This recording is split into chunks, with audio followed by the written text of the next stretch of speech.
शुक्लाम्बरधरं विष्णुं शशिवर्णं चतुर्भुजं प्रसन्नवदनं ध्यायेत् सर्वविघ्नोपशान्तये।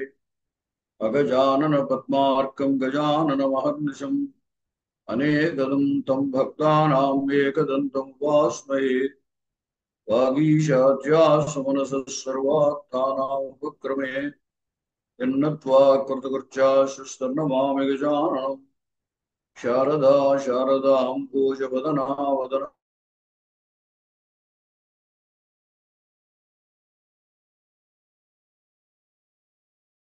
गुरुर्देवो महेश्वरः गुरुः साक्षात्।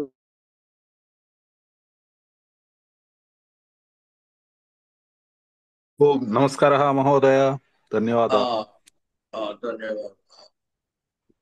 नोत्कृष्टानां कृते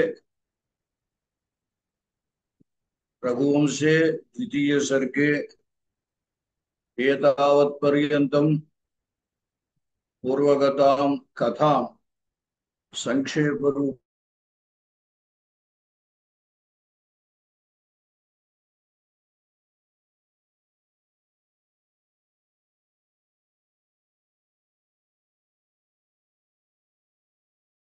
आसीत्। तस्य बहुकालं गते अपि सन्तानं नासीत्। अतः सः राज्यभारं मन्त्रिषु निक्षिप्य भार्यया सुदक्षिणया सह वसिष्ठाश्रमं जगाम। तत्र गुरोः सन्निधौ तस्य चिन्ताकारणम् उक्तवान्। तदा महर्षिः वसिष्ठः स्वस्य तपः प्रभावेण भावस्य कारणं ज्ञातवान्। तत् कारणं किम् इति चेत् किञ्चित् पूर्वकाले ततः पूर्वकाले एकदा दिलीपः देवानां सहायार्थं स्वर्गलोकं गतवान्, इन्द्रलोकं गतवान्। तत्र इन्द्रस्य साहाय्यं कृतवान्। राक्षसैः सह युद्धे इन्द्रस्य साहाय्यं कृतवान्। तदनन्तरं पुनः गृहं प्रत्यागच्छन् मार्गमध्ये कल्पवृक्षछायायां विद्यमानां नन्दिनीधेनुं न दृष्टवान्। त्वरया गृहं गन्तव्यम् इति आलोचनया सः कल्पवृक्षछायायां विद्यमानां नन्दिनीधेनुं न दृष्टवान्। एकः विशेषः अस्ति। प्रतिबध्नाति प्रतिबध्नाति नः श्रेयः पूज्य पूजा व्यतिक्रमः।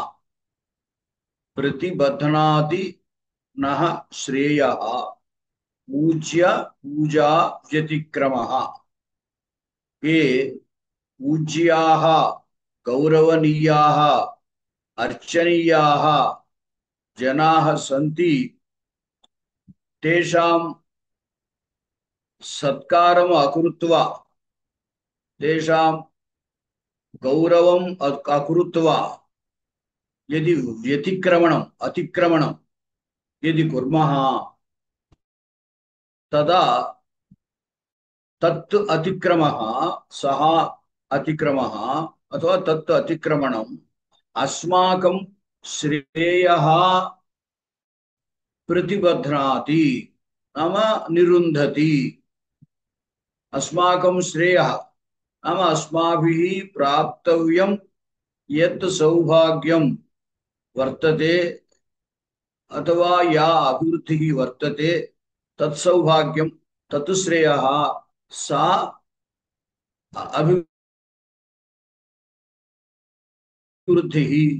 तेन दोषेण प्रतिपद्यते निरुध्यते। अतः अत्र किमभवत् दिलीपः शीघ्रं भार्यां मेलितुं सः गतवान्। तस्मिन् सन्दर्भे त्वरा वर्तते तस्य मनसि नाम शीघ्रं शीघ्रं गृहं गन्तव्यम् इति। तस्मिन् समये अत्र विद्यमानां नन्दिनीधेनुं न दृष्टवान् न लक्षितवान्। अतः पूजनीयायाः नन्दिनीधेनोः पूजाम् अकृत्वा गतवान्। अतः कारणेन अनेन कारणेन किमभवत् यदर्थं सः गतवान् तत् फलं निरुद्धम्। एवं जातम्। अतः वसिष्ठः एतत् सर्वं ज्ञातवान्। ज्ञात्वा तस्य उपायम् उक्तवान्। अस्माकम् आश्रमे अथवा मम आश्रमे नन्दिनीधेनोः पुत्रिका नन्दिनीधेनुः न कामधेनुः कल्पवृक्षच्छायायां कामधेनुः वर्तते। मया भ्रान्तः। कल्पवृक्षच्छायायां कामधेनुः वर्तते। कामधेनुम् अलक्ष्य सः गतवान्। कामधेनुम् अदृष्ट्वा पूजाम् अकृत्वा गतवान्। तत्कारणेन तस्य सन्तानं नासीत्।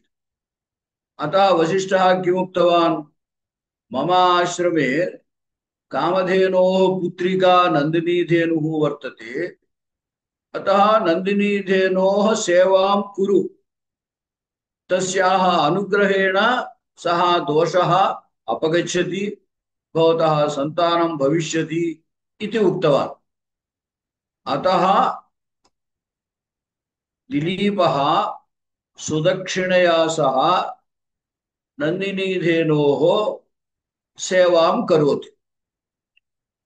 प्रतिदिनं प्रातःकाले वत्सस्य पयःपानानन्तरं नन्दिनीधेनुं पूजयित्वा वनाय गच्छति। नन्दिनीधेनुं वनाय त्यजति। धेनुना सह धेन्वा सह सः अपि गच्छति। दिलीपः अपि वने सायंकालपर्यन्तं धेन्वा नन्दिन्या सह वर्तते।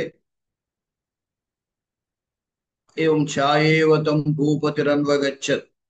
यथा अस्माकं छाया अस्मान् अनुसरति तद्वत् सः दिलीपः नन्दिनीधेनुम् अनुसरति।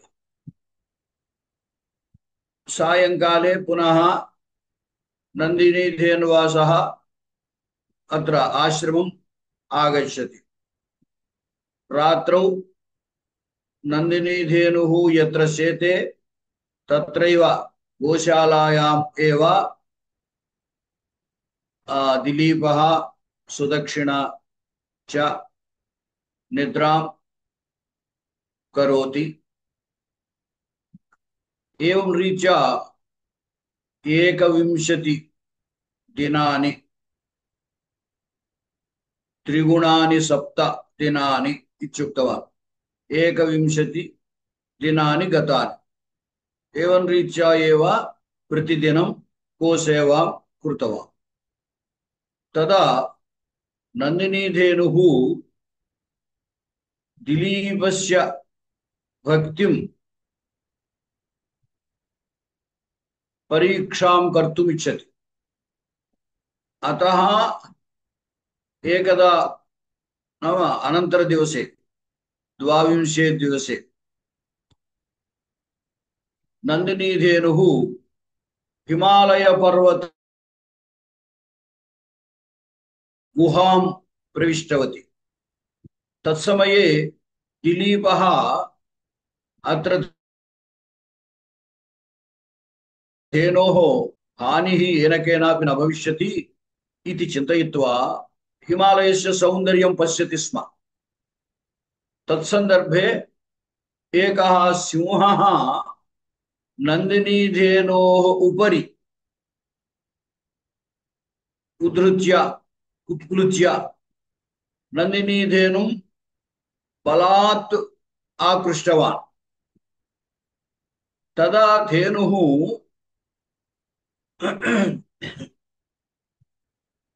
बाधया रवं कृतवती धेनुः। धेनोः रवेण तत्र गुहायां प्रतिध्वनिः जातः। तदा दिलीपस्य दृष्टिः बलात् धेनोः उपरि अपतत्। नाम एतावत्पर्यन्तं सः हिमालयस्य सौन्दर्यं पश्यन् आसीत्। यदा धेनोः आर्तरवं श्रुतवान् हठात् तस्य दृष्टिः धेनुं प्रति गता। सः तदानीं तत् दृश्यं दृष्टवान्। धेनोः उपरि सिंहः अस्ति।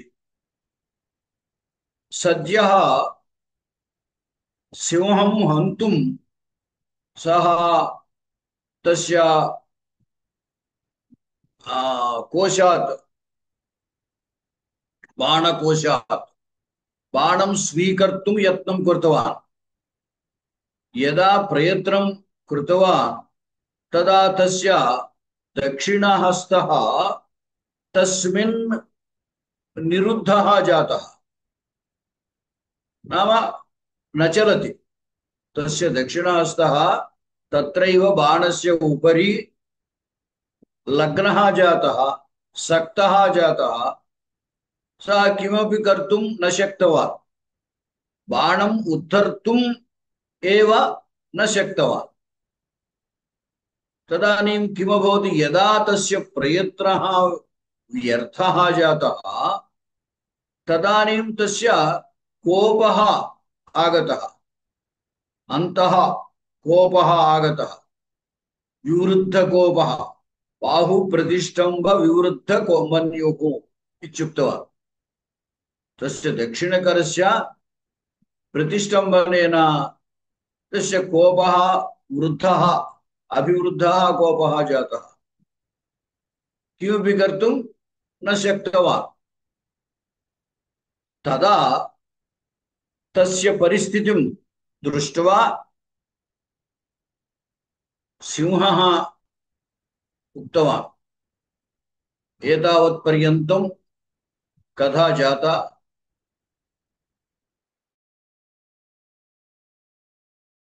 अनन्तरम् अद्य उच्यते क्रमशः नूतनतया प्रविष्टाः अपि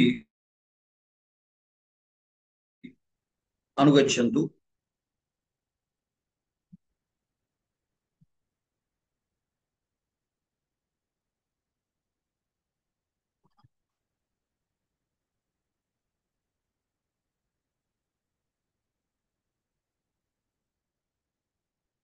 दृश्यते वा? महोदय दृश्यते। दृश्यते खलु। अलं महीपाल तव श्रमेण प्रयुक्तमप्यस्त्रमितो वृथा स्यात् నపాదపోన్మూలన శక్తి రంహ శిరోచ్చయే మూర్ఛతి మారుతస్య అలం మహీపాల తవ శ్రమేణ ప్రయుక్తమప్యస్త్రమితో వృధా స్యాత్ నపాదపోన్మూలన శక్తి రంహ శిలోచ్చయే మూర్ఛతి మారుతస్య. మారుతస్య అలం మహీపాల తవ శ్రమేణ ప్రయుక్తమప్యస్త్రమితో వృధా స్యాత్ న పాదపోన్మూలన శక్తి రంహ శిలోచ్చయే మూర్ఛతి మారుతస్య. ఉమాసుందరి గారు పదచ్ఛేదం చెప్పండి. మహోదయ నమస్తే మహోదయ. అలం మహీపాలః తవ మహీపాల తవ శ్రమేణ ప్రయుక్తం అపి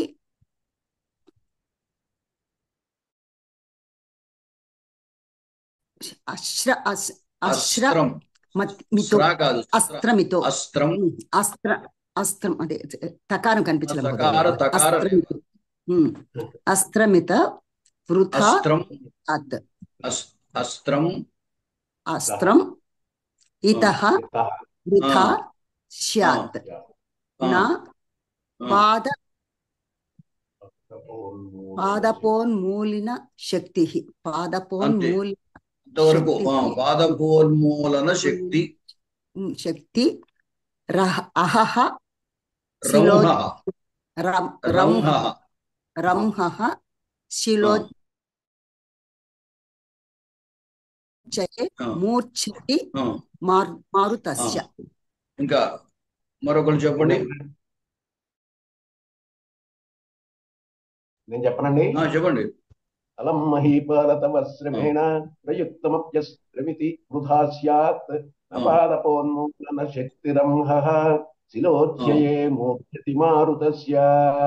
అలం మహీపాల తవ శ్రమేణ ప్రయుక్తం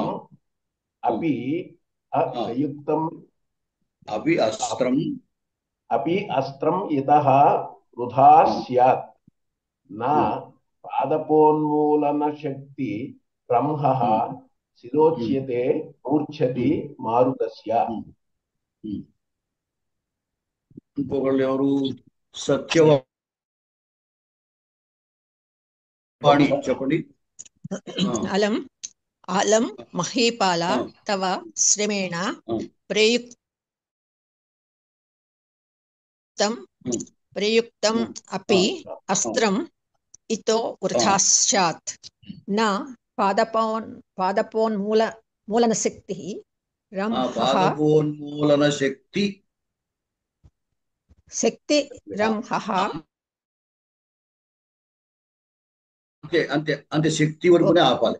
పాదపోన్మూలన శక్తి రంహః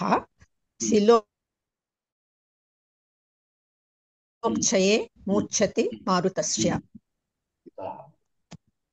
నేను చెప్తానండి. చెప్పండి. భార్గవి. అలం మహీపాల తవ శ్రమేణ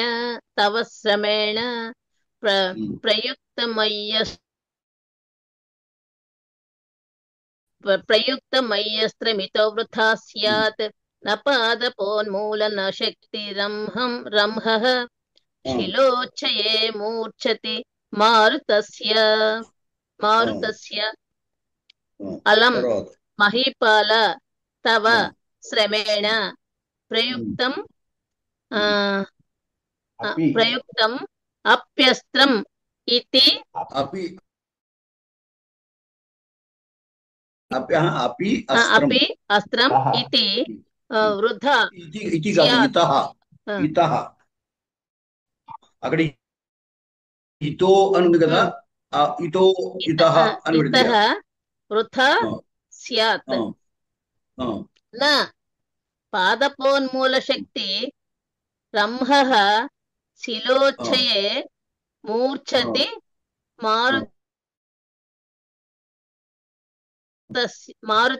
మారుతస్య అని వల్ల మారుతస్య అంటే మారుతస్య మారుతస్య.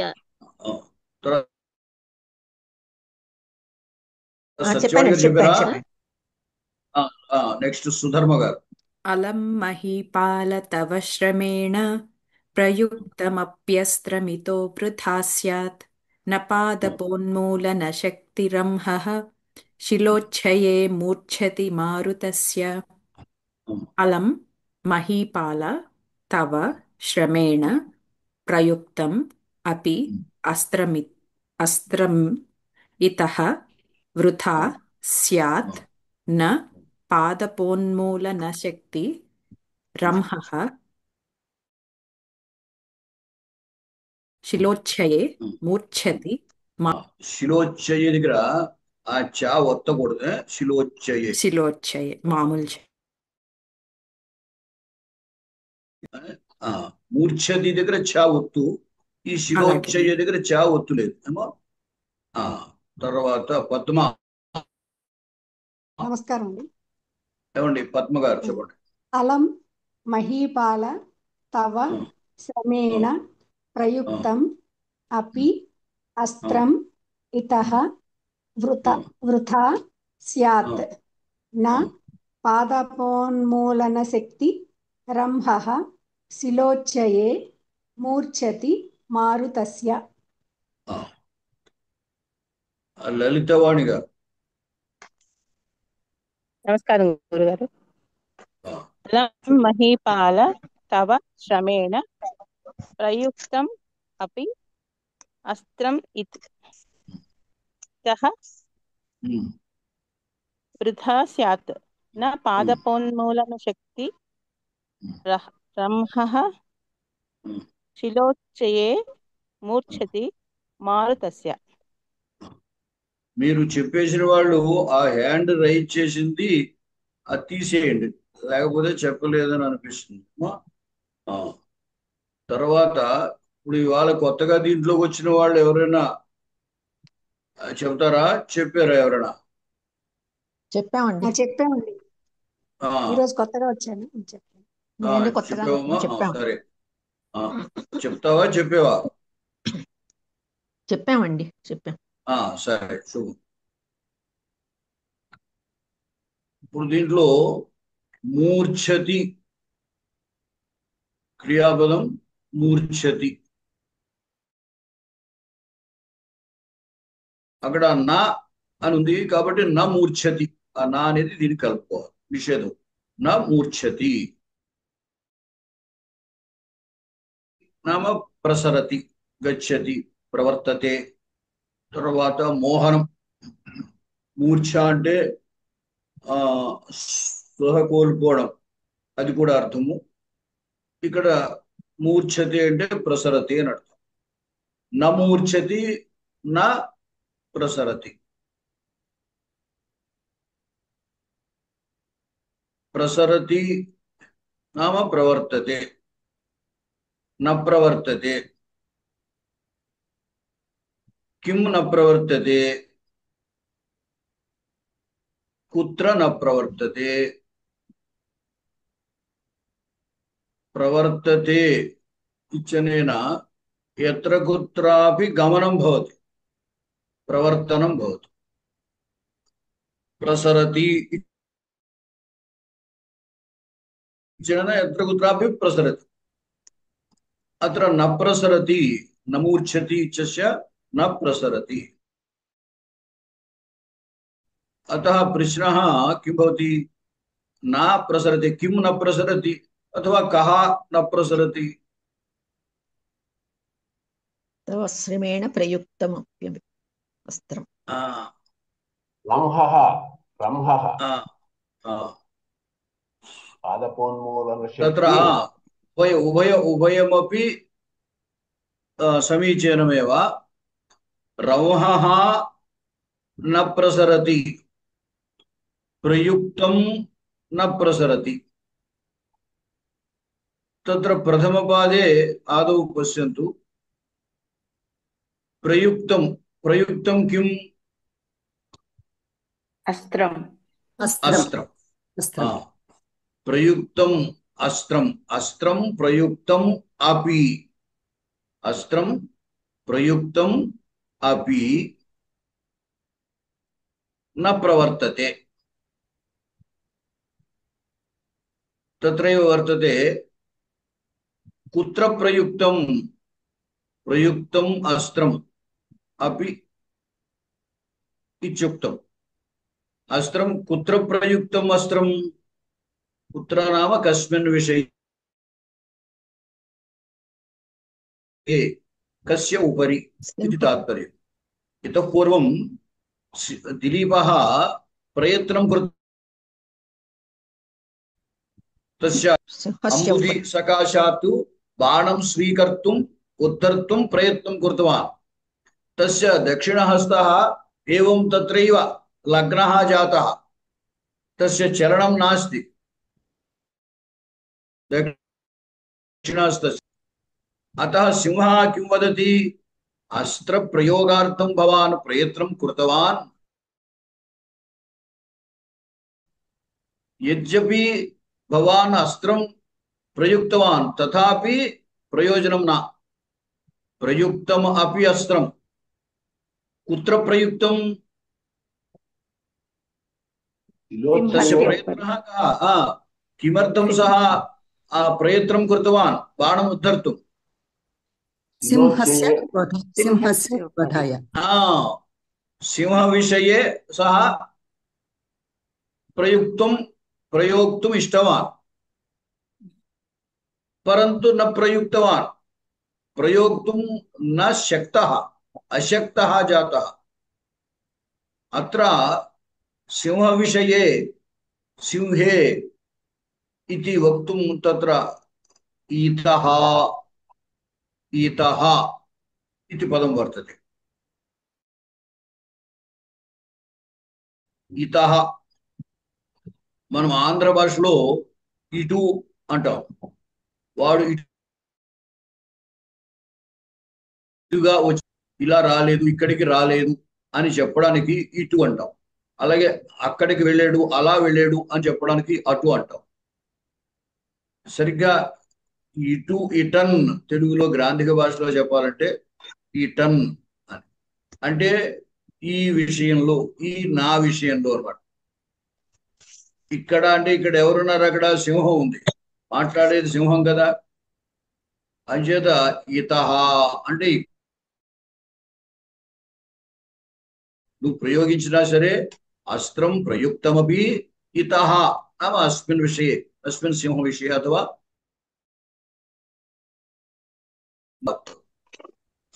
వ్యర్థం భవేత్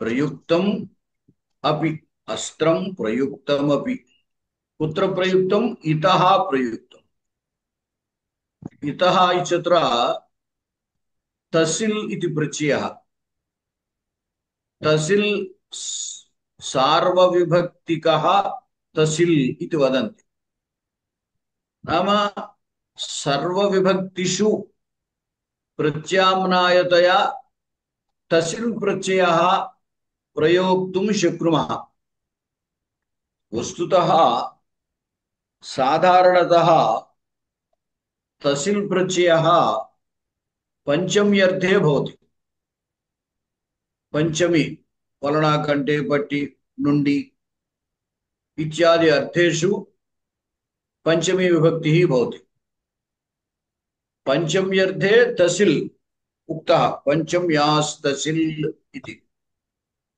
परन्तु तत्र अन्यत् वार्तिकमपि वर्तते सर्वविभक्तिषु तसिल् भवति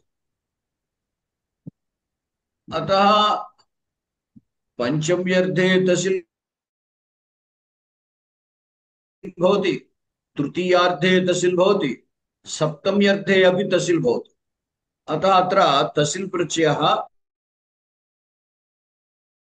सप्तम्यर्थे प्रयुक्तः इतः नाम एतस्मिन् विषये नाम अस्मिन् विषये मयि सिंह विषये तात्पर्यम् मयि अस्मिन् मयि अस्त्रं प्रयुक्तमपि वृथा स्यात्। अतः महीपाला तव श्रमेण अलम्। नाम श्रमेण किमपि साध्यं नास्ति अत्र। कुतः? प्रयुक्तमपि अस्त्रं वृथा स्यात्। अतः श्रमः अपि वृथा भवति। अस्त्रं प्रयुक्तमपि यदि वृथा स्यात् इत्युच्यते तर्हि अस्त्रप्रयोगार्थं स्वीकृतः श्रमः अपि व्यर्थः भवति। अतः श्रमः मास्तु इति। सः कोपेन किञ्चित् प्रयत्नं करोति, पुनः पुनः बाणम् उत्तर्तुं प्रयत्नं करोति, परन्तु हस्तः न चलति, तत्रैव स्थगितः जातः हस्तः। तत्परिस्थितिं दृष्ट्वा सिंहः वदति, महीपाला, नाम हे राजन्, तव श्रमेण अलम्, तव भवतः श्रमेण नाम उद्धरणप्रयत्नेन, बाणम् उद्धर्तुं यः प्रयत्नः क्रियते तेन प्रयत्नेन अलम्, अलम् नाम मास्तु इति तात्पर्यम्। श्रमः मास्तु। कुतः? श्रमेण साध्यं किमपि नास्ति अत्र। नाम किमपि साधयितुं भवान् समर्थः न इदानीम्। अतः यदि साध्यं नास्ति तर्हि तदर्थं श्रमः अपि व्यर्थः भवति। अतः हे राजन्, तव भवतः श्रमेण नाम बाणोद्धरण प्रयत्नेन अलम् नाम मास्तु। प्रयत्नेन मास्तु नाम प्रयत्नेन साध्यं नास्ति। कुतः नास्ति? इतः नाम अस्मिन् विषये, नाम मयि विषये अस्त्रं नाम बाणः प्रयुक्तम् अपि उपयुक्तः अपि वृथा स्यात्, व्यर्थः भवेत्। तत्र दृष्टान्तं वदति।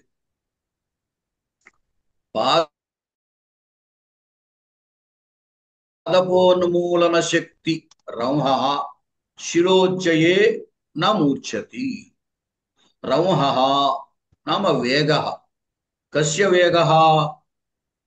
मारुतस्य वेगः। वेगः कस्य? मारुतस्य। मारुतस्य वायोः वेगः। वायोः वेगः कीदृशः वेगः? पादप उन्मूलन शक्ति। पादपः वृक्षः, अतः अल्पः वृक्षः पादपः। पादपस्य उन्मूलनं नाम भूमितः उपरि आनयनम्, उद्धरणम्, उन्मूलनम्। पादपस्य वृक्षस्य उन्मूलने उद्धरणे शक्तिः यस्य तत् रंहः। नाम मारुतस्य वेगः इदानीं कीदृशः अस्ति? केवलं पादप उन्मूलने शक्तिमान् मारुतस्य वेगः। तादृश वेगः शिलोच्चये पर्वतस्य उन्मूलने विषये, पर्वतस्य विषये इत्यर्थः, न मूर्च्छति, न प्रसरति। नाम मारुतस्य वेगः कीदृशः अस्ति? केवलं वृक्षस्य उन्मूलने शक्तिमान् सः वेगः। सः वेगः यः पादप उन्मूलने नाम वृक्ष उन्मूलने शक्तिमान्, तादृशः वेगः पर्वतस्य उन्मूलने न प्रवर्तते, अशक्तः भवति इति तात्पर्यम्। తద్వతు భవాన్ ఇతః పూర్వం తత్తత్ మానవ వా మృగాణాం వా సంహరణే శక్తిమాన్ పరంతు ఇదానీం భవతః తాదృశ శక్తిః నాస్తి అతః భవతః అస్త్రం యద్యపి ప్రయుక్తం తథాపి తదస్త్రం వ్యర్థం భవతి వృధా స్యాత్. ఒకసారి తెలుగులో కూడా చెప్తాను మీకు స్పష్టత కోసం, ఏదైనా అర్థం కాకపోతే. మహీపాల, ఓ రాజా, తవా నీ యొక్క శ్రమేణ అంటే బాణము తీసేటువంటి శ్రమ చేత, బాణం తీసే ప్రయత్నం చేస్తున్నాడు కదా, చేత బాణము తీసే ప్రయత్న రూపమైన శ్రమ చేత అలం, అలం అంటే ఇక్కడ సాధింపదగినది లేదు అని అర్థం. మామూలుగా అలం శబ్దము చాలు, పర్యాప్తం అని అంటాం. చాలు అంటే ఇంకా వద్దు అనే కదా తాత్పర్యం.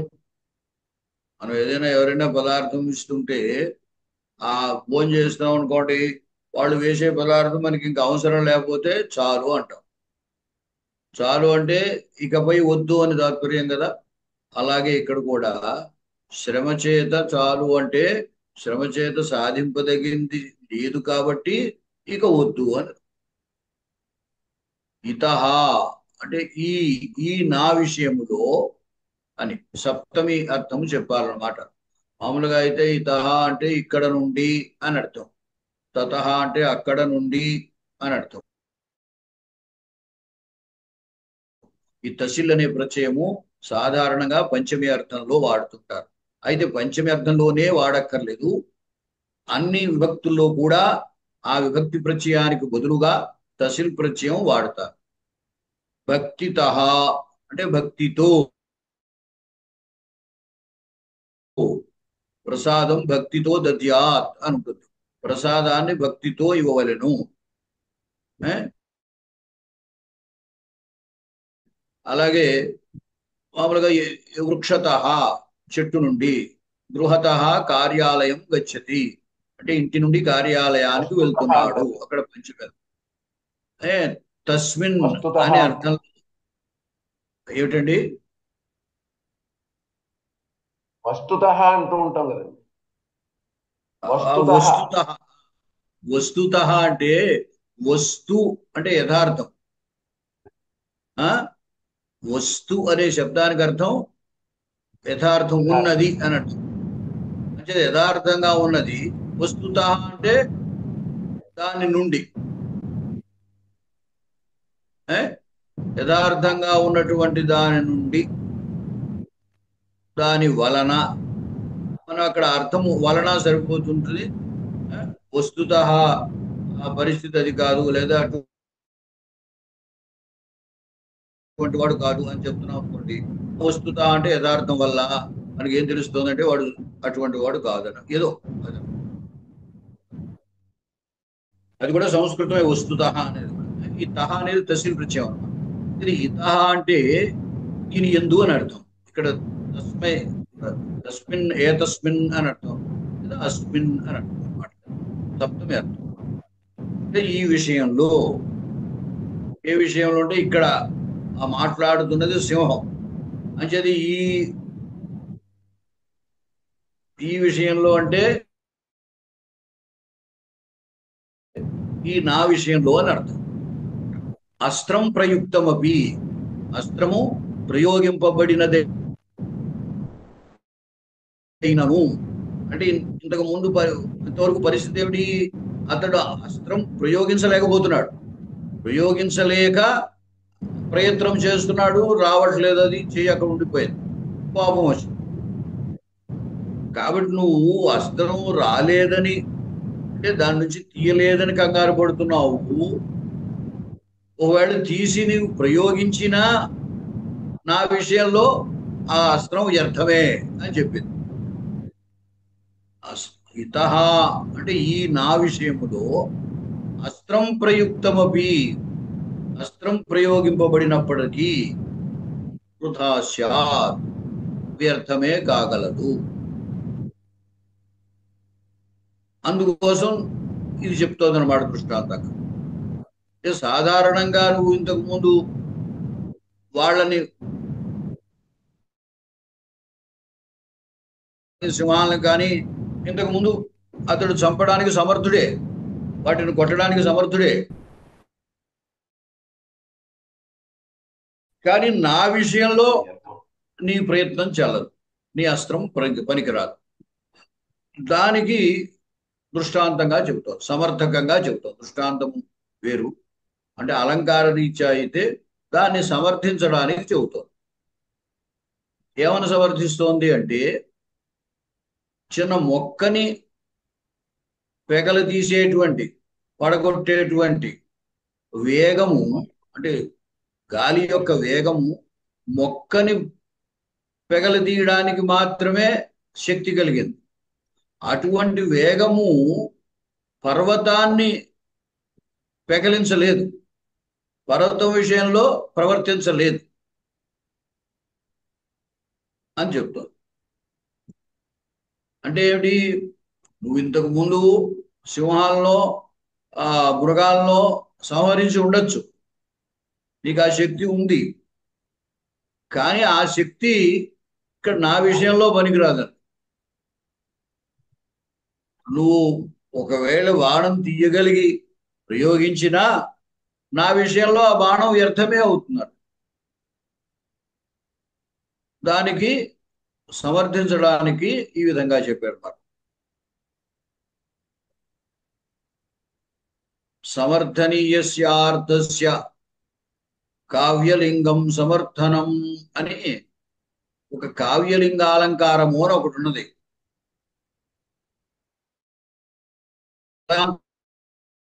న్యాసాలంకారము అని ఒకటి ఉన్నది. సాధారణంగా ఇలా సమర్థించడము, ఒక స్టేట్మెంట్ ఇచ్చి దాన్ని సమర్థించడం. కొన్ని చోట్ల సమర్థించవలసిన అవసరం ఉంటుంది, కొన్ని చోట్ల సమర్థించవలసిన అవసరం ఉండదు. సమర్థించవలసిన అవసరము లేకపోయినా సమర్థిస్తే దాన్ని అర్థాంతరన్యాసాలంకారం అంటారు.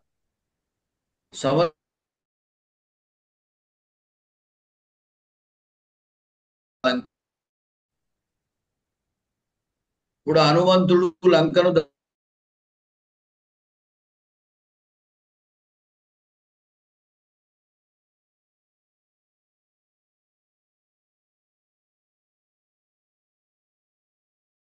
వలసిన అవసరం లేదు. హనుమంతుడు చాలా గొప్పవాడు కాబట్టి ఆ పని చేయగలిగాడు, గొప్పవాళ్ళు ఏవైనా చేస్తారు అని సమర్థించవలసిన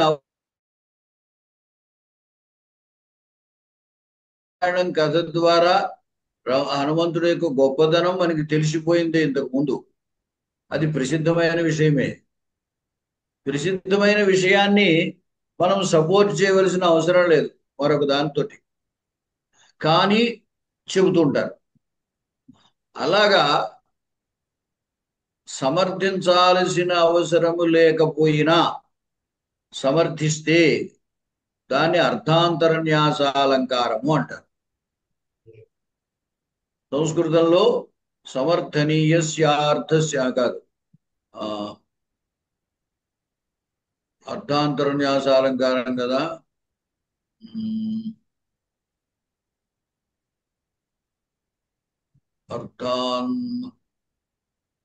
ఉక్తిరర్థాంతరన్యాసస్యాత్ సామాన్య విశేషయో అని దాని లక్షణం.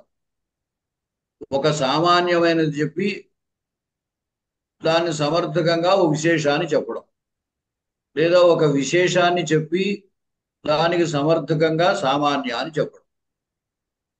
సామాన్యం అంటే జనరల్ స్టేట్మెంట్ అన్నమాట.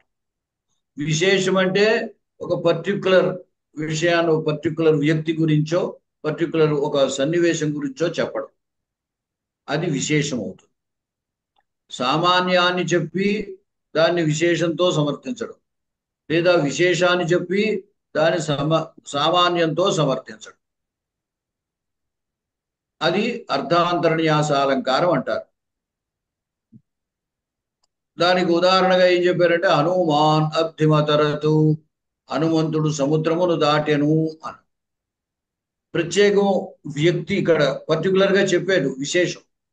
హనుమంతుడు సముద్రమును దాటెను. వస్తుతః దీన్ని సమర్థించాల్సిన అవసరం లేదు, ఎందుకు? ప్రసిద్ధమైంది కాబట్టి.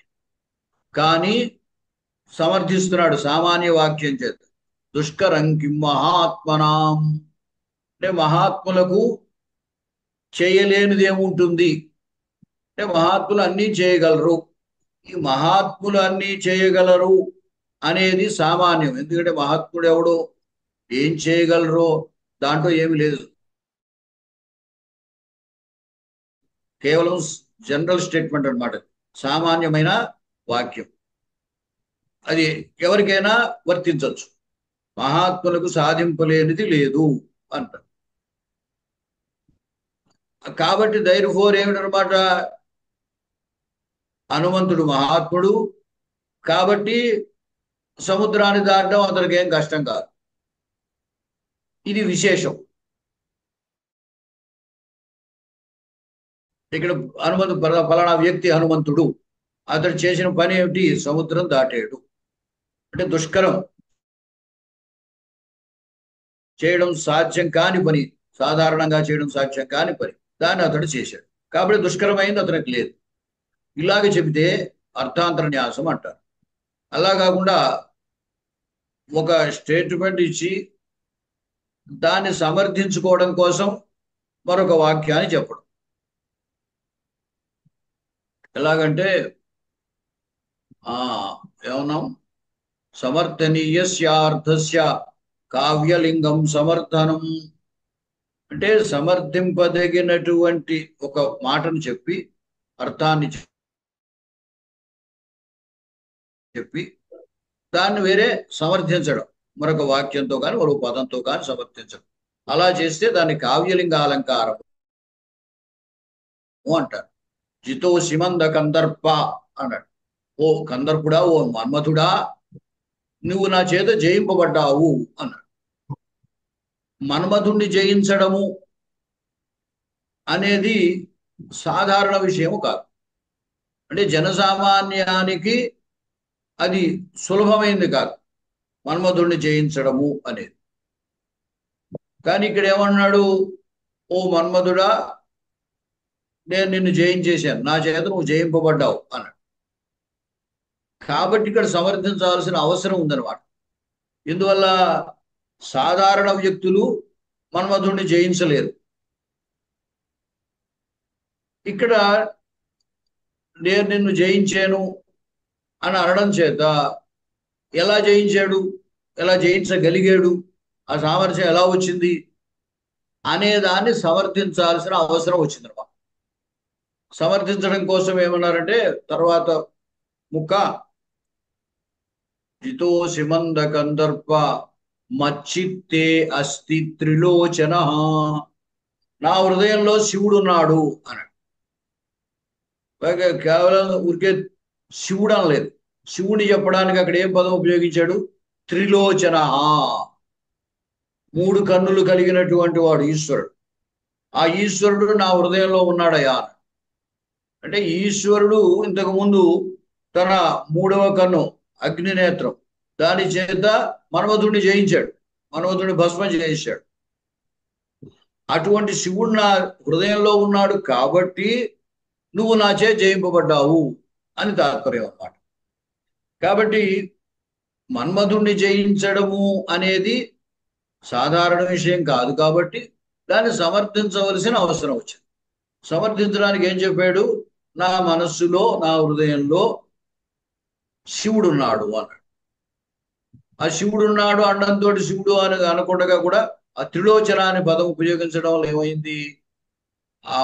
ఆ త్రిలోచన శబ్దం వినేసరికే మన్మధుడికి కంగారు వస్తుందన్నమాట. ఎందువల్ల ఇంతకు ముందు ఒకసారి అగ్నినేత్రం చేత ఆ మన్మథుడిని భస్మం చేసేసాడు ఆయన. కాబట్టి ఇతనికి ఆ సామర్థ్యం, మన్మథుడిని జయించే సామర్థ్యం ఎలా వచ్చింది అని సమర్థించడం కోసం మచ్చిత్తేస్తి త్రిలోచన అనే వాక్యం పెట్టారు.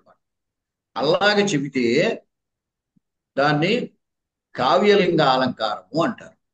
సరే, ఇప్పుడు అంటే మీకు కొంచెం ఎక్కువ చెప్పానేమో, పోలేండి పర్వాలేదు, బుర్రలో పడేసట్టు పెట్టండి, ఎప్పటికప్పుడు ఉపయోగిస్తుంది.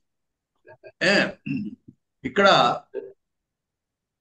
నా విషయంలో నువ్వు అస్త్రాన్ని ప్రయోగించినా వ్యర్థమే. అది దాన్ని దేని చేసి సమర్థిస్తున్నాడు అనమాట? వాయువు యొక్క శక్తి, గాలి వాయువు యొక్క వేగము, మొక్కని పెకిలించడానికి సమర్థమైన గాలి యొక్క వేగము పర్వతాన్ని పెకిలించడానికి సమర్థం కాదు, దాని విషయంలో ప్రవర్తించలేదు అని చెప్తున్నాడు. మహీపాల, మరొక్కసారి చూడండి. మహీపాల, ఓ రాజా, తవా నీ యొక్క శ్రమేణ బాణము తీసటి ప్రయత్నము చేత, లేదా దానికి సంబంధించిన ప్రయత్నము చేత, అలం చాలు అంటే సాధింపదగినది లేదు. ఇతః ఈ నా విషయములో అస్త్రం బాణము ప్రయుక్తం అపి ప్రయోగింపబడినదైనప్పటికీ వృథా స్యాత్ వ్యర్థము అగును. మారుతస్య గాలి యొక్క పాదపోన్మూలన శక్తి, అంటే మొక్కను లేదా వృక్షమును పెకలించడి శక్తి కలిగిన రవహ వేగము, ఆ శక్తి కలిగింది వేగం, గాలి యొక్క వేగం. పాదం మొక్కను పెకలించుటకు శక్తి కలిగిన రవహ వేగము, శిలోచ్చయే పర్వతము విషయంలో, శిలోచ్చయ అంటే పర్వతం అని అర్థం, శిలోచ్చయే సప్తమి, పర్వతం విషయంలో నమూర్ఛతి ప్రసరింపజాలదు లేదా ప్రవర్తింపజాలదు.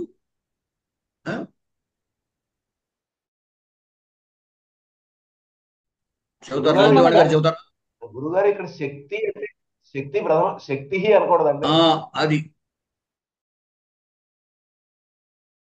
రవహ అనేది నపుంసకలింగం, అందుచేత నపుంసకలింగంలో ప్రథమ ఏకవచనం, ఇక్కడ ఇకారాంత శబ్దం, శక్తి అనేది ఇకారాంత శబ్దం కాబట్టి ప్రథమ ఏకవచనం లోపించిపోతుంది. ఏమండి, అకారాంత శబ్దాలైతే ప్రథమ ఏకవచనం దగ్గర అమ్ అని ఉంటుంది.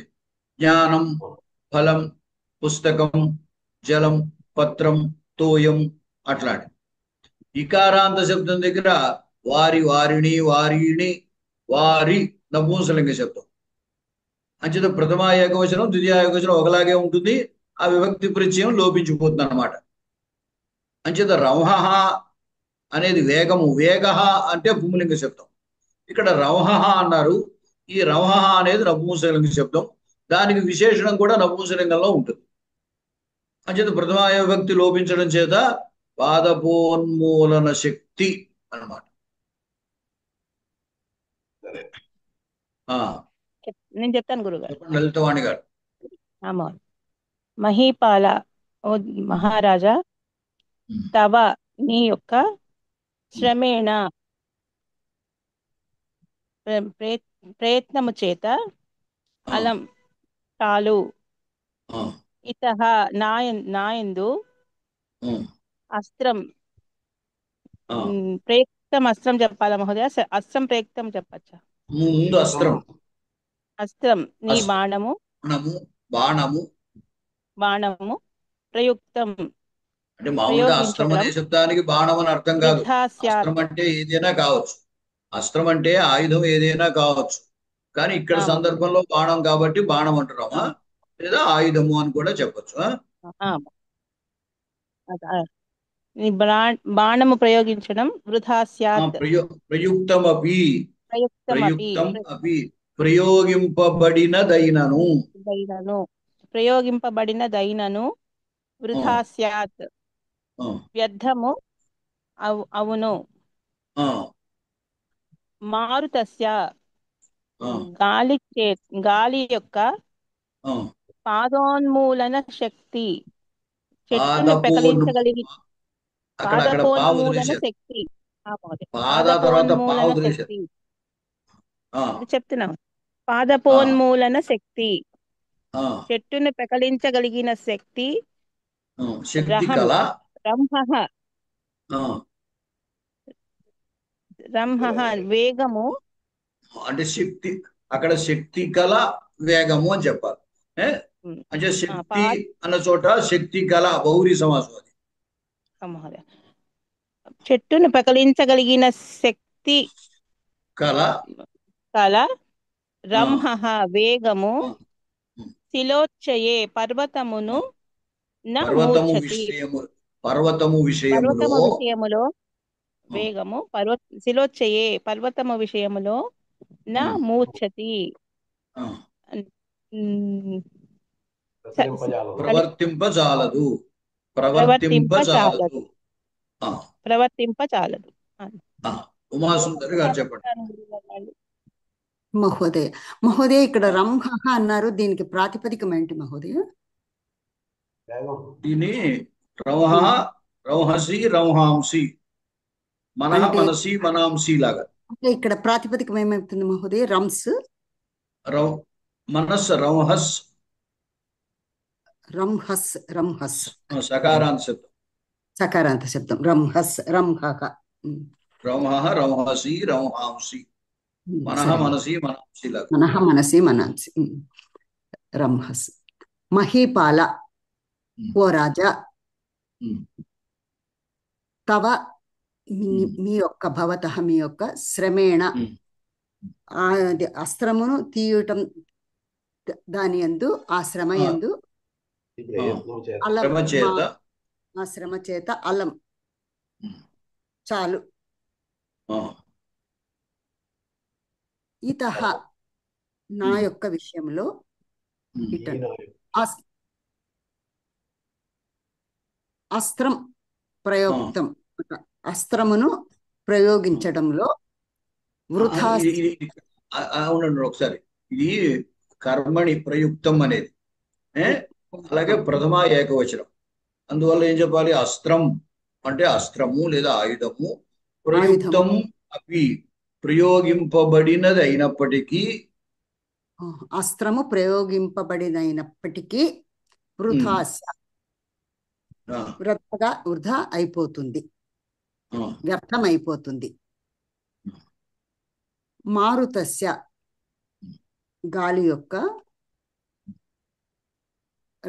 ఇది పాదపోన్మూలన శక్తి, చెట్లను పెకలించగలిగిన శక్తి, శక్తిగల రంహః వేగము. శిలోచ్చయే పర్వతము యొక్క విషయములో, నా మూర్ఛతి ప్రవర్తింపజాలదు. ధన్యవాదాలు. సుధర్మ గారు. మహీపాల, ఓ రాజా, తవ నీ యొక్క, శ్రమేణ అస్త్రము ప్రయోగించు ప్రయత్నము చేత, బాణము ప్రయోగించు శ్రమ చేత, అలం చాలు. ఇతః ఈ నా విషయంలో, అస్త్రం బాణము, ప్రయుక్తం అపి ప్రయోగించినప్పటికీ వృథా స్యాత్ వృథా అగును. మారుతస్య గాలి యొక్క, పాదపోన్మూలన శక్తి, మొక్కను పెకిలింపబడు శక్తి కలిగిన కల అక్కడ పెగలించు శక్తి గల అంటే చాలు. మొక్కను పెకలించబడు శక్తి కల బడు వద్దు, అక్కడ మీరు బడు అంటున్నారు, బడు వద్దు. ఓకే. మొక్కను పెగలించు శక్తి కల, మొక్కను పెకిలించు శక్తి కల రంహః వేగము. శిలోచ్చయే పర్వతము విషయములో, న మూర్ఛతి ప్రవర్తింపజాలదు. సమీచన. తర్వాత సత్యవాణి గారు. చెప్తానండి. మహీపాల, ఓ రాజా, తవ శ్రమేణ నీ యొక్క అస్త్ర ప్రయోగం శ్రమ ఇతః శ్రమ చేత శ్రమ చేత అలం సాధింపకానిది ఇతః నా విషయంలో అస్త్రమపి బాణ ప్రయోగం చేత కూడా ముందు అస్త్రం చెప్పి ప్రయుక్తం అపి అనేది ప్రయుక్తం అనే దాన్ని కలపండి. అస్త్రం బాణం ప్రయుక్తమపి ప్రయోగించబడినదైనను వృథా స్యాత్ ఆ శ్రమ వృథా అయిపోతుంది, వ్యర్థమగును. శ్రమ కాదు ఇక్కడ, వ్యర్థమగును. అస్త్రం ప్రయోగం కూడా అస్త్రం వ్యర్థమవుతుంది, వ్యర్థమగును. మారుతస్య గాలి యొక్క పాదపోన్మూలన శక్తి అంటే చెట్టుని పెకలింపగల శక్తి కల రమః వేగము అంటే మారుతస్య ఆ వేగం అన్నమాట. గాలిని వేగము శిలోచ్ఛయే పర్వత విషయములో నా మూర్ఛతి ప్రవర్తింప జాలదు. అనంతలక్ష్మి గారు ఈ చెప్పిన వాళ్ళు హ్యాండ్ రైజ్ తీసేయండి. హ్యాండ్ రైజ్ చేసి ఉంది కదా, చెప్పిన వాళ్ళు తీసేయండి. అనంతలక్ష్మి గారు చెప్పండి. మహీపాల ఓ రాజా, తవ శ్రమేణ నీ యొక్క అస్త్ర ప్రయోగ శ్రమ చేత అలం చాలు అంటే సాధింపదగినది లేదు. ఇతః ఈ నా విషయంలో అస్త్రం బాణము ప్రయుక్తమపి ప్రయోగింపబడినదైనప్పటికీ వృథా స్యాత్ వ్యర్థం కాగలదు. మారుతస్య గాలి యొక్క పాదపోన్మూలన శక్తి. ఇక్కడ పాదపము అంటే మొక్కని తీసుకోవాలి మహోదయ, చెట్టు అని అలా చెట్టును పెకలించు శక్తి గల బ్రహ్మ వేగము శిలోచ్ఛయే పర్వతమును పెకలించు విషయంలో నా మూర్ఛతి ప్రవర్తించజాలదు. లక్ష్మి గారు మహోదయ, మహీపాల చెప్తానండి. చెప్పండి. మహీపాల ఓ మహారాజా, తవ నీ యొక్క శ్రమేణ యత్నం చేత అలం సాధింపదగింది ఏమీ లేదు. ఇతః నా అస్త్రం బాణము ప్రయుక్తమపి ప్రయోగించబడినప్పటికీ వృథా స్యాత్ వ్యర్థమగును. మారుతస్య గాలి యొక్క పాదపోన్మూలన శక్తి చెట్టుని పెకలించగల శక్తి బ్రహ్మ వేగము శక్తిగల వేగము శిలోచ్ఛయే పర్వత విషయంలో నా మూర్ఛతి ప్రవర్తింపజాలదు. ఇప్పుడు నేను చెప్తానండి. చెప్పండి. నీరజారాణి గారు నీరజారాణి ఎవరు చెప్పండి. మహీపాల ఓ రాజా, తవ శ్రమేణ శ్రమ చేత నీ యొక్క శ్రమ చేత అలం సాధించలేవు. ఇతః దీని అంటే ఈ విషయంలో అస్త్రం అంటే బాణంను ప్రయుక్తం అపి ప్రయోగింపబడినదైనప్పటికీ వృథా స్యాత్ వ్యర్థమే అవుతుంది. మారుతస్య గాలి యొక్క పాదపోన్మూలన శక్తి వృక్షంను పెకిలింపజేయగల శక్తి గల రంహ వేగము శిలోచ్ఛయే పర్వత విషయంలో నా మూర్ఛతి ప్రవర్తింపజాలదు. తర్వాత ఉషారాణి గారు. నేను చెప్పనా? భార్గవి ఉన్నాడు ఒకసారి. ఉషారాణి గారు. సార్ నేను చెప్తానండి. నమస్కారం అండి గురువు గారు.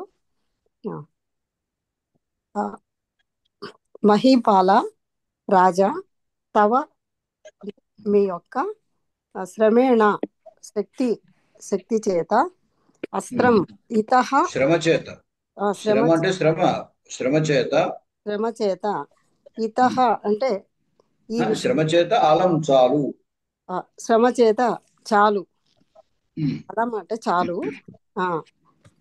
ఇతః అంటే అక్కడ శ్రమ చేత చాలంటే శ్రమ చే నువ్వు చేయగలిగింది ఏం లేదు చేత ఇంకా వద్దు అని అర్థం. అది శ్రమ చాలు ఇంకా అని అర్థం కదండి.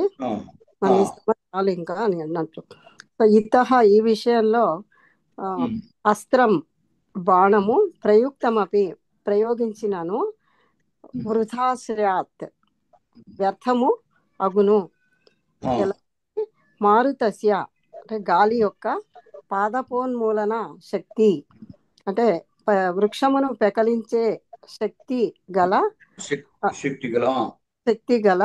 రంహ వేగము శిలోచ్చయే పర్వతాన్ని పెకలించే విషయంలో నా మూర్ఛతి పని చేయదు. సరే సరిపోయింది. భార్గవి గారు చెప్పండి. చెప్తానండి. శ్రీ గురుభ్యో నమః. శ్లోకం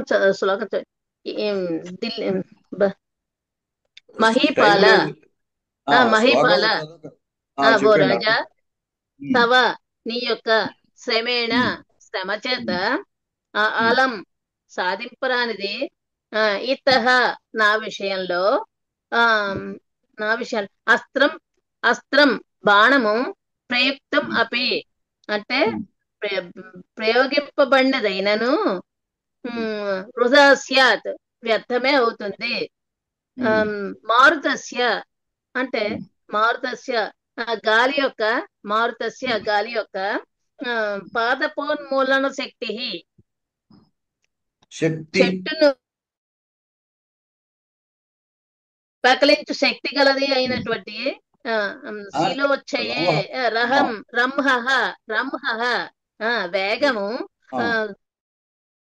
శిలోచ్చయే పర్వతంను పకలించు విషయంలో నా మరుచ్చతి ప్రవర్తింపజాలదు. రాసుకుంటున్నారా నేను చెప్పినప్పుడు?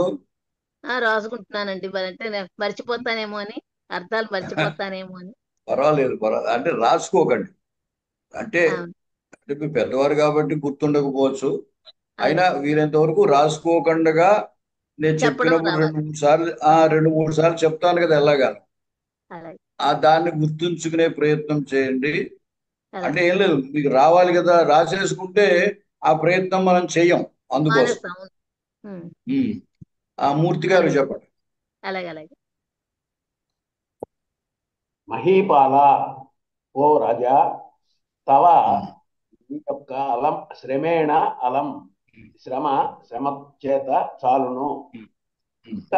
ఈ నా విషయంలో అస్త్రం బాణము ప్రయుక్తమపి ప్రయోగింపబడిందైనప్పటికీ వృధా స్యాత్ వ్యర్థమగును.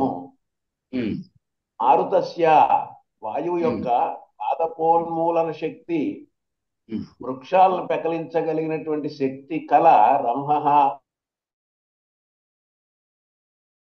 వేగము శిలోచ్చయే పర్వతముల విషయంలో నా మూర్ఛతి ప్రవర్తింపజాలదు. గురుగారు ఇక్కడ ఇది ఉపమాలాగా లేదండి, ఉపమాలంకారంలా లేదు. ఉపమాలంకారం కాదు ఇది. ఇవా అనేది లేదు కదా, ఉపమాలంకారం కాదు. ఇందాక చెప్పాను కదా, అర్ధాంతర న్యాసం అంటే వస్తుతః దాని వలే అన్నట్టుగా అనిపిస్తుంది కదా. ఇవా లేదు కదా, దాని వలే అని లేదు కదా.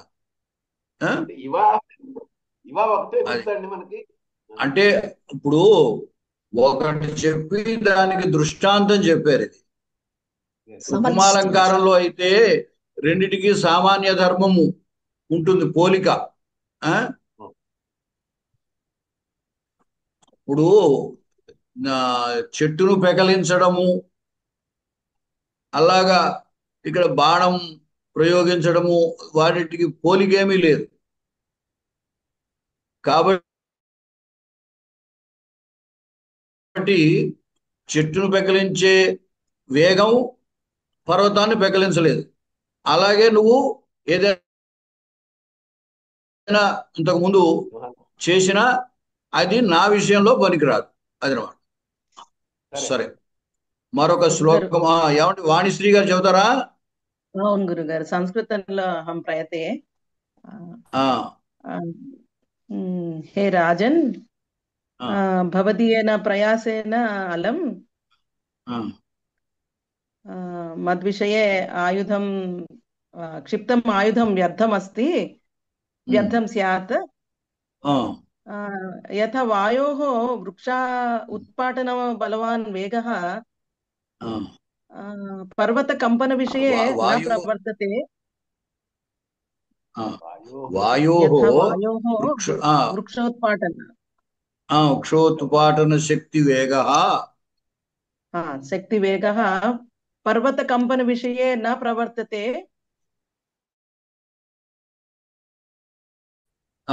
తథా. సమీచీనం, ధన్యవాదాలు. సరిపోయింది, బాగానే చెప్పారు.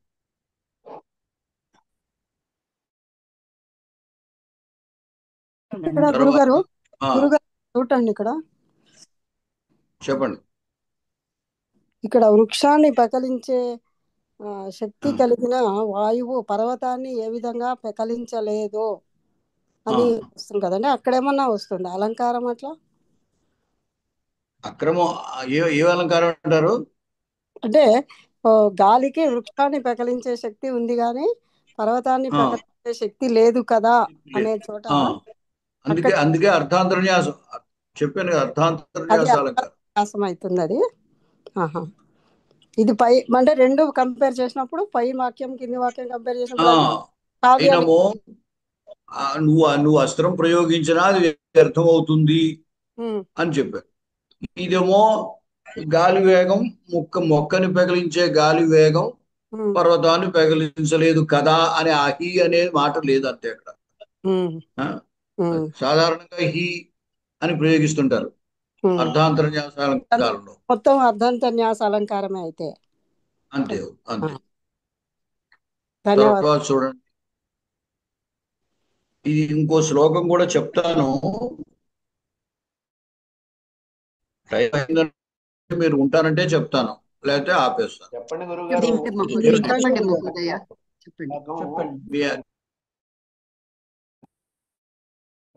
మీకు చెప్పమంటారా ఆపమంటారా? చెప్పండి మహోదయ, చెప్పండి.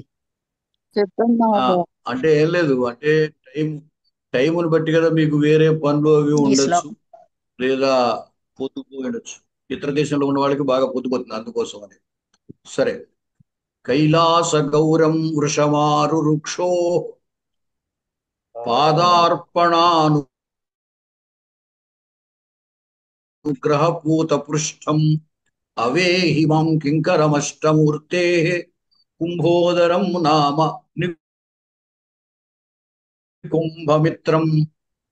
కైలాస గౌరం వృషమారు వృక్షో పాదార్పణానుగ్రహపూత పృష్టం అవేహిమాం కింకరమష్టమూర్తే కుంభోదరం నామ నికుంభమిత్రం. దీనికి నేను చెప్పేస్తానే మళ్ళీ, అంటే మీ చెప్పించడానికి టైం ఎక్కువ తీసుకుంటుంది కాబట్టి నేను చెప్పేస్తున్నాను. కైలాస గౌరం అంటే మీకు తెలుసు కాబట్టి, కైలాస గౌరం వృషం ఆరు వృక్షో పాదార్పణానుగ్రహపూత పృష్టం అవేహి మాం కింకరం అష్టమూర్తే కుంభోదరం నామ నికుంభమిత్రం. మళ్ళీ చూడండి, కైలాస గౌరం వృషం ఆరు వృక్షో పాదార్పణానుగ్రహపూత పృష్టం అవేహి మాం కింకరం అష్టమూర్తే కుంభోదరం నామ నికుంభమిత్రం. ఇక్కడ క్రియాపదం ఏమిటి? అవేహి. అవేహి. అవేహి అంటే తెలుసుకో అని అర్థం. అవపూర్వకమైన ఇణ్ ధాతువు అది. ఇణ్ గతవు అనే ధాతువుకి ఏహి, మామూలుగా అయితే ఏహి అంటే వెళ్ళు అని అర్థం. అవా ఏహి అవేహి,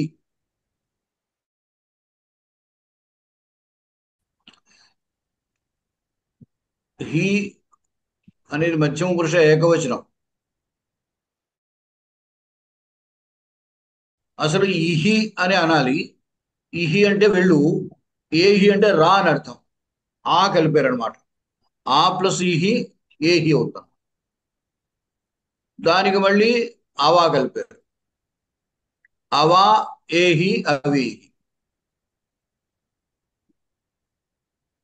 ఆ లేకపోయినా ఇహి అని కలిపినా అవా ఇహి అవేహి అని కూడా అవుతుంది.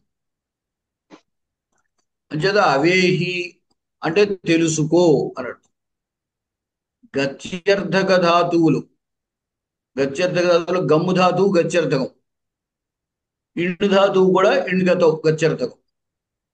వీటికి అవా కలిసినప్పుడు ఏమవుతుందంటే తెలుసుకొనుట, అవగచ్చతి అంటే తెలుసుకొనుచున్నాడు అని అర్థం. అలాగే ఇక్కడ అవేహి తెలుసుకో, ఈ రాజుతో చెబుతోంది అన్నమాట సింహం. అవేహి తెలుసుకో అని. ఏమని, ఎవరిని గురించి తెలుసుకోమంటోంది అంటే మాం అవేహి, మాం నన్ను, అవేహి తెలుసుకో. నన్ను ద్వితీయ ఏకవచనం కదా. ఇంకా ఇక్కడ ద్వితీయ ఏకవచనాలు ఏమున్నాయో చూడండి.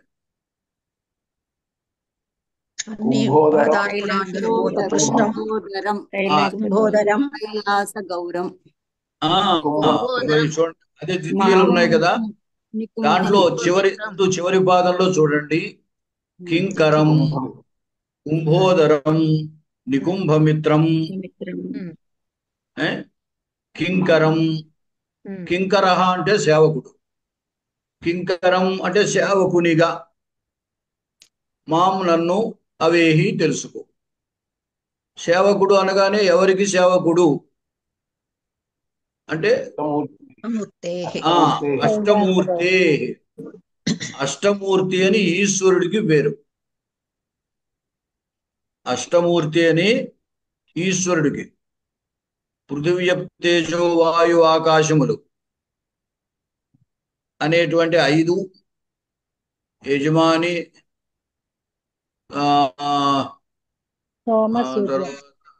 భూమినా భువనలో వాయు ఖమ్మనో బుద్ధిరేవచ అహంకార ఇతీయం మే భిన్నా ప్రకృతి రష్టధ అని కదా భాగవతంలో చెప్పాడు. అది ఆ 8 ఈయనమాట. అట్లాగా చెప్తారు. తర్వాత లేకపోతే కాళిదాసు శాకుంతలం మొట్టమొదట్లో ఒక శ్లోకం రాశారు. యా సృష్టి సృష్టు రాజ్యావహతి విధివుతం అని ఒకటి ఉంది. దాంట్లో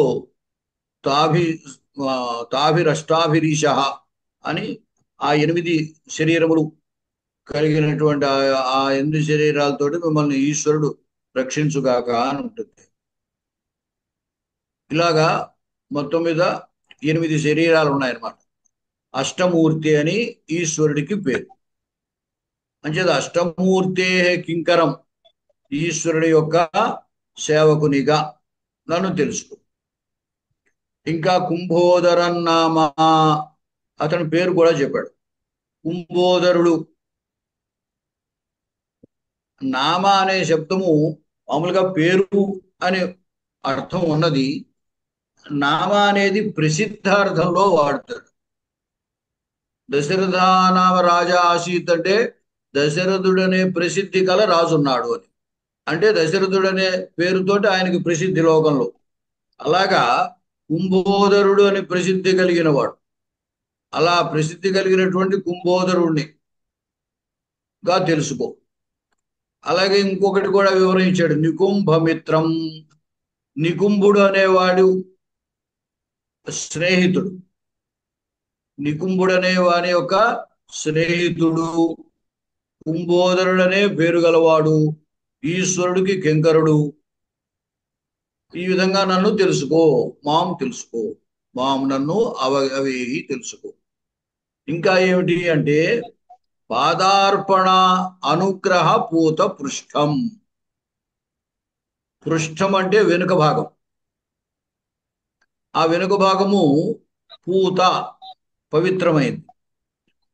పూత పృష్ఠం అంటే పవిత్రమైన వెనుక భాగం కలవాడిగా అని ద్వితీయ, అది కూడా ఇతనికే విశేషణం. ఎందుకు పవిత్రమైంది అంటే అనుగ్రహ పూత పృష్ఠం, అనుగ్రహము చేత పవిత్రమైన వెనుక భాగం కలిగిన వాడిన. దేని ఆ అనుగ్రహం? ఎటువంటి అనుగ్రహము అంటే పాదార్పణ అనుగ్రహ పూత పృష్ఠం. పాదము ఉంచడం, అర్పణం అంటే అడుగు వేయడం, పాద అర్పణం అంటే అడుగు వేయడం లేదా మోపడం, అడుగు మోపుటము అనేటువంటి అనుగ్రహం. అడుగు మోపడము అనే అనుగ్రహము చేత పవిత్రమైన వెనుక భాగము కలిగినటువంటి ఈశ్వరుని యొక్క సేవకుడైనటువంటి కుంభోదరుడనే పేరు కలిగినటువంటి నికుంభుడనే వాడికి స్నేహితుడైనటువంటి మాం నన్ను అవేహి తెలుసు, అటువంటి వానిగా నన్ను తెలుసుకో అని అర్థం. అయితే పాదం ఉంచడము అని ఎప్పుడైతే చెప్పామో ఏంటమ్మా చెప్పండి కదా, మాట నాకు తెలియలేదు మీరు అన్నది. ఇంట్లో వాళ్ళ మాట. సరే సరే. ఇంతకీ పాదం ఉంచడము అని అనేసరికి ఏ పాదము ఎక్కడ ఉంచడం ఇట్లా వస్తుంది, ప్రశ్న వస్తుంది కదా. ఆరు వృక్షో, ఆరోహణం అంటే ఎక్కడం, ఎక్కాలని అనుకునేవాడు ఆరు వృక్షు. తస్య ఆరు వృక్షో అంటే ఆరోఢం ఇచ్చు, ఆరోహితం ఇచ్చు అంటే ఎక్కాలని అనుకున్నవాడు అతని యొక్క. అప్పుడు ఆరు వృక్షు అవుతుంది. దానికి షష్ఠి ఆరు వృక్షో అంటే ఆరోహించాలి, అధిరోహించాలి అనుకున్న వాని యొక్క పాదం. అంటే ఇది అధిరోహించాలి అంటే దేన్ని అధిరోహించాలి అని ప్రశ్న వస్తుంది కదా. ఎక్కడము అంటే దేన్ని ఎక్కుతాడు, ఎక్కడికి, దేని మీదకి ఎక్కుతాడు, పర్వతం మీదకా, చెట్టు మీదకా, అలాగా. ఇక్కడ దేనిని ఎక్కాలని అనుకుంటున్నాడు ఇక్కడ అంటే వృషం. వృషం అన్నా వృషభం అన్నా ఒకటి. అంటే ఎద్దుని ఎక్కాలనుకుంటున్న వాని యొక్క పాదము ఉంచడం అనే అనుగ్రహము చేత పవిత్రమైన వెనుక భాగము కలిగినటువంటి అని అర్థం అన్నమాట. పాదము ఉంచడమే ఇక్కడ అనుగ్రహం. కుర్రవాళ్ళు చెబుతుంటారు కదా, ఒకవేళ అందమైనటువంటి ఆడపిల్లని నేను ప్రేమించానని చెప్తే ఆవిడ చెంప పగలగొట్టింది అనుకోండి, ఆవిడ చెంప పగలగొట్టడమే అనుగ్రహం అనమాట వాడికి. అలాగేమిటంటే పెద్దవాళ్ళు తన్నినా అది అనుగ్రహమే. అలాగా ఇక్కడ ఏమిటంటే ఆ ఎద్దు మీదకి ఎక్కాలనుకుంటున్నాడు ఆయన.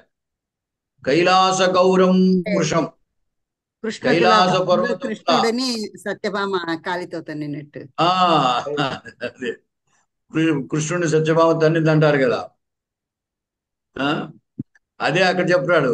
తెలుగు పద్యం మీకు తెలుసమో, నన్ను భవదీయ దాసుని మనంబున నెయ్యపు కెన్క పూని తాచినయది నాకు మన్ననయా అన్నాడు. మహోదయ, నువ్వు నన్ను తన్నేవో తన్నినా నాకు అది గౌరవమే అంటాడు. సరే, ఇంతకీ ఏమిటనమాట ఇక్కడ అట్లాంటిది కాదనుకోండి. అసలు అంటే పెద్దవాళ్ల విషయములో యాచనామో గా వరమధికునే నాథమే లబ్ధకామా అంటాడు కాళిదాసే మేఘ సందేశంలో. పెద్దవాళ్ళని అడిగి కాదనిపించుకున్నా గౌరవమే, నీచుడి దగ్గర మన ప్రయోజనం పొందడం కంటే, అధముల దగ్గర మన ప్రయోజనాన్ని పొందడం కంటే పెద్దవాళ్ళ దగ్గర కాదని అనిపించుకున్నా గౌరవమే అని అంటాడు. అలాగా ఇక్కడ ఏమిటంటే ఆ కైలాస గౌరం, కైలాసములాగా తెల్లగా ఉన్నదనమాట. ఆ తెల్లగా ఉన్నటువంటి వృషం ఎద్దును 6 వృక్షోహో ఎక్కాలనుకుంటున్న వాని యొక్క, ఆయనది ఎవడు అనేది తెలియడానికి కావస్తే అష్టమూర్తి అనేది ఇంకోసారి పైకి తెచ్చుకోవచ్చు. 6 వృక్షోహ అష్టమూర్తి, ఎక్కాలనుకుంటున్నటువంటి ఈశ్వరుని యొక్క పాదార్పణ అనుగ్రహపూత పృష్ఠం, పాదము ఉంచడమే అనుగ్రహం, పాదము ఉంచడం అనేటువంటి అనుగ్రహముచే పవిత్రమైన వెనుక భాగము కల, అంటే ఈశ్వరుడు అంటే వాడు మనం అంటుంటాం కదా, మీ రావడం చేత మా ఇల్లు పవిత్రమైంది అని అంటాం. ఎవరైనా మీరు మా ఇంట్లో అడుగు పెట్టడం చేత మా ఇల్లు పవిత్రమైంది అంటాం. ఎప్పుడు అంటాం? అది మనకి బాగా గొప్పవాళ్ళు, ఇష్టలు, పెద్దవాళ్ళు అయినప్పుడు వాడు మన ఇంటికి వస్తే ఆ విధంగా అంటాం కదా.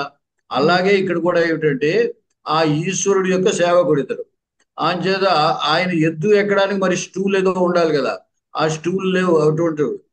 అక్కడ ఏమిటి, ఈ సేవకుడే ఇలా వంగుంటాడనమాట. అంటే ఆయన నటి మీద కాలేసి ఈశ్వరుడు ఎక్కుతాడనమాట. అంచేత ఆ పాదము ఉంచడం అనే అనుగ్రహము చేత పవిత్రమైన వెనుక భాగము కలిగినటువంటి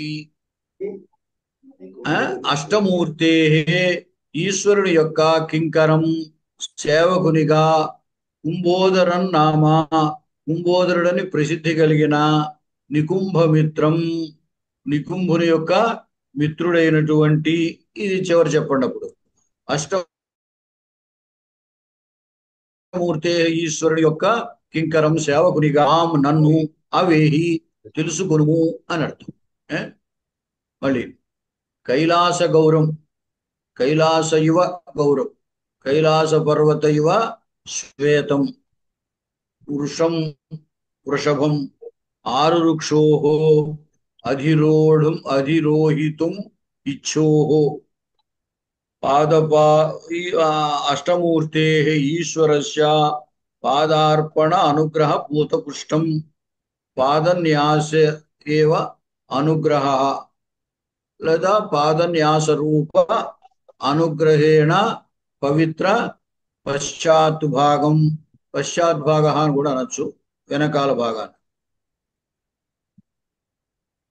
కుంభోదరం నామ, కుంభోదర ఇది ప్రసిద్ధం, నికుంభమిత్రం, నికుంభస్య సుహృదం, సుహృత్ స్నేహితుడు.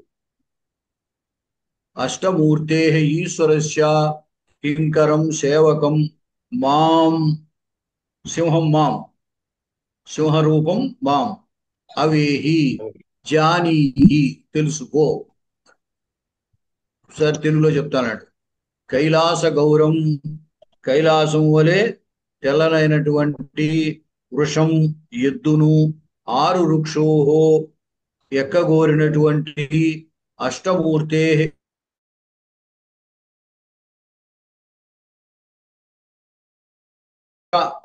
అనే అనుగ్రహముచే పవిత్రమైన వెనుక భాగము కలిగిన కుంభోదరం నామ, కుంభోదరుడని ప్రసిద్ధి గల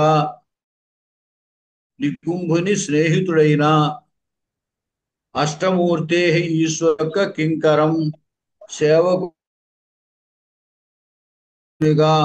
మాం నన్ను అవేహి తెలుసుకో అన్నట్టు. ఇక్కడతో ఆపేస్తున్నాను. కావస్తే మళ్ళీ క్లాసులో గురుగారు చెప్పిస్తాను. చెప్పండి.